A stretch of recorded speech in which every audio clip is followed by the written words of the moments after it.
Hilarious. Okay, and then there's this. New York Democratic Senator Chuck Schumer came out against President Obama's nuclear deal with Iran last night. Last hour, presidential candidate Mike Huckabee was with us. He weighed in on Senator Schumer's decision.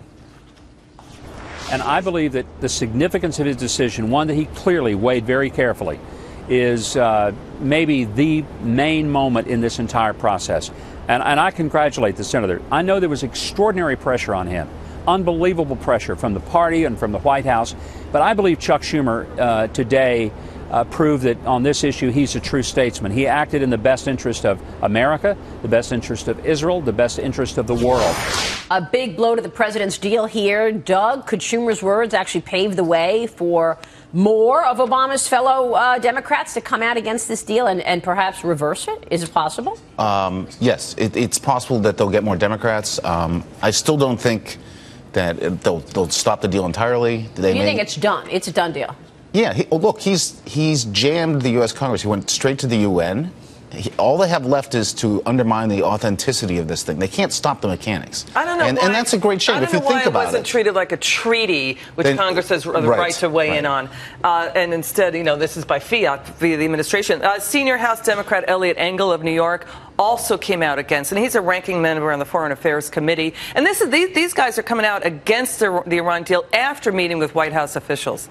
But you can come out against it and not lobby fellow Democrats to vote like you do, which is what Senator Dagen was talking about. That's the question. Does Schumer say, hey, I'm voting against it, but don't let that impact your vote? Or does Schumer say, look, we got to make sure this is reversed? It is very hard for me to think that way, because this is the next leader of the Democratic Party in the Senate. I mean, he's going to be the minority leader. His goal is to be the majority leader. The idea that his vote wouldn't influence someone else, I think, is really just too much for them to hope for. Oh, yeah, just a couple of days ago, President Obama had that sort of rambling 1 hour, I don't know what the heck it was. I think he might have thought it was, someone thought he was trying to be JFK or something, but he really was grappling with selling this thing, and I thought the selling point, certainly the false narrative or the false premise that it's either this deal or all-out war, and those kind of things smack of desperation. Yeah. Have you ever before seen a president of the United States aiming to have his major foreign policy initiative accepted by a minority? A big enough minority of the elected officials of the United States. That says something about his legacy, Doug, because you think about the Health Care Act. It was completely, bipartisan. It wasn't bipartisan. It was completely partisan.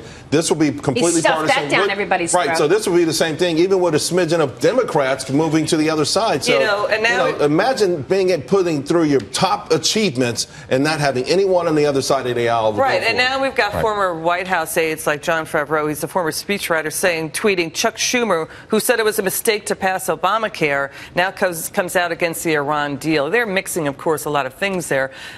Schumer famously said you should have focused more on more stimulus rather than passing the health care law. Well, let's remember where we were at that point, right, Dagen? Exactly. I mean, we were in the depths of recession, and we were all focused on Obamacare rather than being focused on jobs. Well, and that was also seen as a pat on Hillary Clinton's back when Chuck Schumer said that, and a kind of a shot at the president. And it reveals the difference between people like Jeb Bush, who understand that growth isn't a bill. It's not something you pass. It's a philosophy.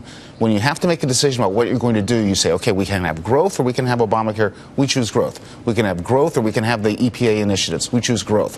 We can have growth. We can have the labor initiatives. Well, we're going to choose growth. At every juncture, they've chosen about any of that in the debate last night. None of that was discussed in the debate. Dagen, and I'll tell you, under Kennedy in 1960, in the Democratic platform, 5% growth. That's what they were talking about under John F. Kennedy, 5% growth. And through the late 60s, even in 1976, the platform was saying, reduce taxes, it's destroying our cities, and get the IRS out of people's lives. But I think the Democrats have lost their ideological bearings. One step further, though, what you were just saying, those three examples, though, and this is where the GOP, I think, has to work on it. Instead of helping people with Obamacare, let's have growth, they should also articulate that this growth will do all of those other things. Yes. It creates a tide that lifts all opportunities. So people get health care, they get jobs. It's not an either or. But that should come first. We'll talk more about what went on last night. Don't